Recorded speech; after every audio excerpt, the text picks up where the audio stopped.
ለሚፈነግል ወድበር ብለው ለሚጠፋ ብር ብለው ለሚቀር ምድራዊ ክብር ብለው ለስጋዊ ጥቅም ብለው እኔ እበልጥ እያሉ የደሃውን ልጅ ያጋድሉት በጎጠኝነት እየተመላለስን የገሌ ቋንቋ የሚናገር እያለን እዛ ውስጥ ያለን ሰዎች ከዚያ እንውጣ።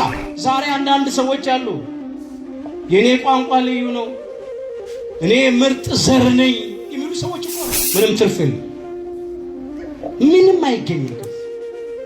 አሁን ከመለያየት መስማማት፣ ከቂም በቀለኝነት ይቅርባይነት፣ ከመቃቃር መፈቃቀር፣ ከመተማማት ከመተቻቸት ቀርቦ መወያየት፣ ጸብ ለሚዘሩ መለያየት ለሚዘሩ ጎጠኝነትን ለሚዘሩ ጆሮአችንን አንስጥ፣ ቦታ አንስጥ።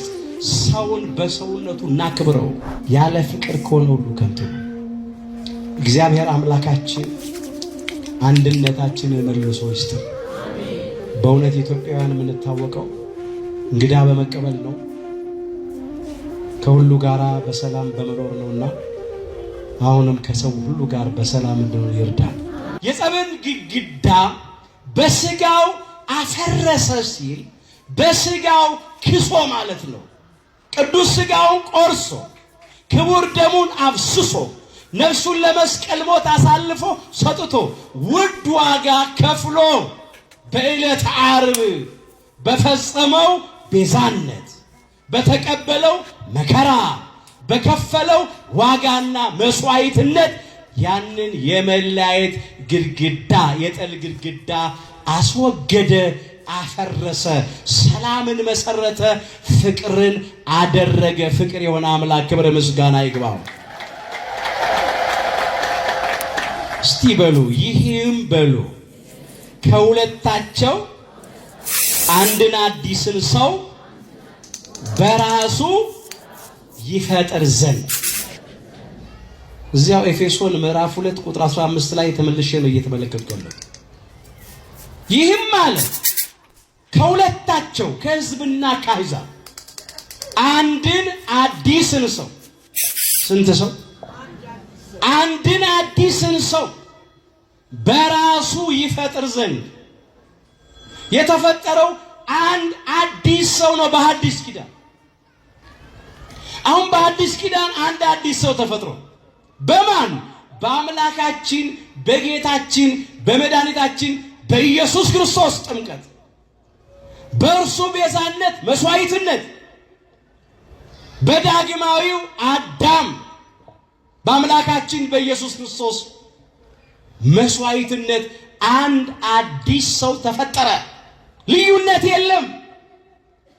ሕዝብ አሕዛብ፣ ይስሐቃዊ እስማኤላዊ፣ ጨዋ ባሪያ፣ አይሁዳዊ ግሪካዊ፣ ወንድ ሴት፣ ነጭ ጥቁር፣ ባለጠጋ ድሃ፣ ጌታ ባሪያ፣ የተማረ ያልተማረ ማለት የለም። አንድ አዲስ ሰው እንደገና በኢየሱስ ክርስቶስ ተፈጥሯል። አዎ እሱ ነው እንደገና በአዲስ ተፈጥሮ የፈጠረ። እዚህ ውስጥ ይከፍ እንበል። ኤፌሶን ምዕራፍ 2 ቁጥር 10 ላይ የተመዘገበውን ቃል እንመልከት። ሁላችን ይላል በኢየሱስ ክርስቶስ ተፈጠርን ይላል። በማ ተፈጠርን? በኢየሱስ ክርስቶስ ተፈጠርን። በአዲስ ተፈጥሮ ፈጠረን። ሁላችንን አንድ አደረገን። አዎ ሰላምን ያደርግ ዘንድ ይላል፣ ጥልንም በመስቀሉ ገድሎ ይላል። እዚያው እንመለስ ደግሞ ኤፌሶን ምዕራፍ 2 ቁጥር 16 ላይ የተመዘገበውን ቃል እንመልከት። ሰላምንም ያደርግ ዘንድ ጥልንም በመስቀሉ ገድሎ ይላል። ጥልን በምኑ ገድሎ? በመስቀሉ ገድሎ።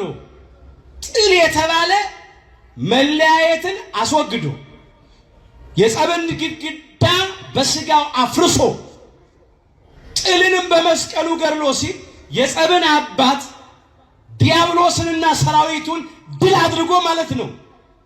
በመስቀሉ ገድሎ ምልክት በተባለው መስቀሉ አዳምና እኛ ልጆቹ ክብር ባገኘንበት፣ ዲያብሎስና ሰራዊቱ ባፈሩበት፣ በድላችን አርማ በነፃነታችን ምልክት በቅዱስ መስቀሉ ማለት ነው። ሌላው ጥልንም በመስቀሉ ገድሎ ሲል መስቀል በተባለ ስለኛ በተቀበለው መከራ ስለኛ በከፈለው ውድ ዋጋ በፈጸመው ቤዛነት የተቀበለልን መከራ የተሰቃየው ስቃይ ሁሉ የከፈለው ዋጋ ሁሉ ሞቱ ራሱ መስቀል ይባላል። ጥልንም በመስቀሉ ገድሎ በእርሱ ሁለታቸውን አለ። ሁለታቸውን የሚለው ሕዝብና አሕዛብን ነው። በአንድ አካል ከእግዚአብሔር ጋር ያስታርቅ ዘንድ በአንድ አካል ከማን ጋር ያስታርቅ ዘንድ?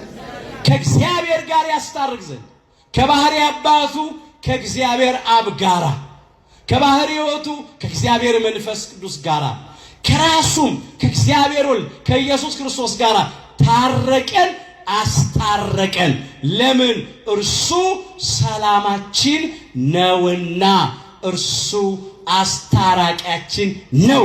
አንድ ያደረገን እሱ ነው። ክብረ ምስጋና ለአምላካችን ለጌታችን ለመድኃኒታችን ለኢየሱስ ክርስቶስ ነው።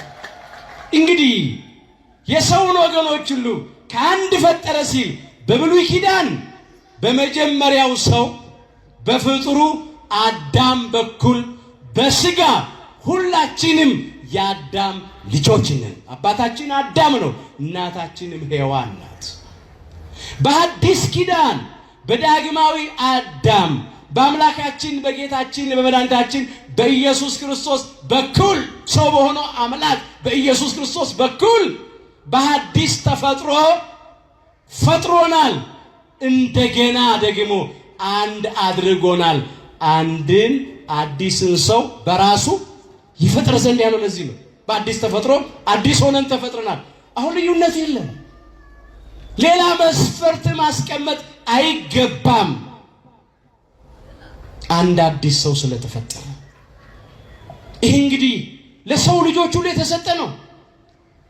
ዛሬ በእምነት ማይመስሉን ያላመኑ ያልተጠመቁ ሰዎች ቢኖሩ ለነሱም ክርስቶስ በስጋ ሞቶላቸዋል። ለነሱም ቤዛ ሆኗል፣ ዋጋ ከፍሏል። አዎ ሰዎች ናቸው፣ በሰውነታቸው አንድ ናቸው። ክርስቶስ በማዳኑ ሥራ ሰው አልመረጠም፣ አድሎም አላደረገም። የከፈለው ዋጋ ለሁሉ ነው። እኛም አይተናል። አባትም ልጁን የዓለም መድኃኒት ሊሆን እንደላከው እንመሰክራለን ይላል። እዚህ አንደኛ ዮሐንስ ምዕራፍ 4 ቁጥር 14 ላይ ሁሉን ትቶ የተከተለ ከዋለበት የዋለ የእጁን ታምራት ያየ የቃሉን ትምህርት የሰማ የመስቀል ስር ሐዋርያ የቁርጥ ቀን ወዳጅ ሐዋርያውና ወንጌላዊው ቅዱስ ዮሐንስ ወልደ ነጎድጓድ በመልእክቱ የጻፈው ነው። እኛም አይተናል አለ። ያየውን ነው የሚመሰክረው። ከቅዱሳን ሐዋርያት ጋር ራሱን ቆጥሮ ሲናገር እኛም አይተናል። አባትም አለ እግዚአብሔር አብን፣ ልጁን አለ እግዚአብሔር ወልድን፣ አባትም ልጁን አለ እነሆ የዓለም መድኃኒት ሊሆን እንደላከው እንመሰክራለን አለ። በባህሪ አባቱ በእግዚአብሔር ፈቃድ፣ በባህሪ ሕይወቱ በእግዚአብሔር መንፈስ ቅዱስ ፈቃድ፣ በራሱም በእግዚአብሔር ወልድ ፈቃድ ዓለሙን ለማዳን ሲል ስለተገለጠ ነው ያለው። የዓለም መድኃኒት ሊሆን እንደላከው እንመሰክራለን።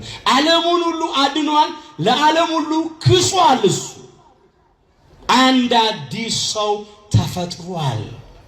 ስለዚህ በሃይማኖት ባይመስሉን፣ በቋንቋ ባይመስሉን፣ በባህልም ባይመስሉን በሰውነት ሁላችን ስንት ነን? አንድ ነን። ልዩነት መፍጠር አይገባም፣ አያስፈልግም። ሁለተኛው እንግዲህ ነው።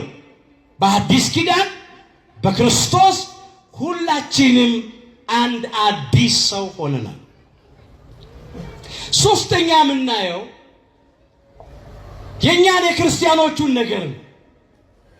እኛ ክርስቲያኖቹ ደግሞ በእምነት በኩል አንድ ሆነና ወንዶቹ በ40 ቀን ሴቶቹ በ80 ቀን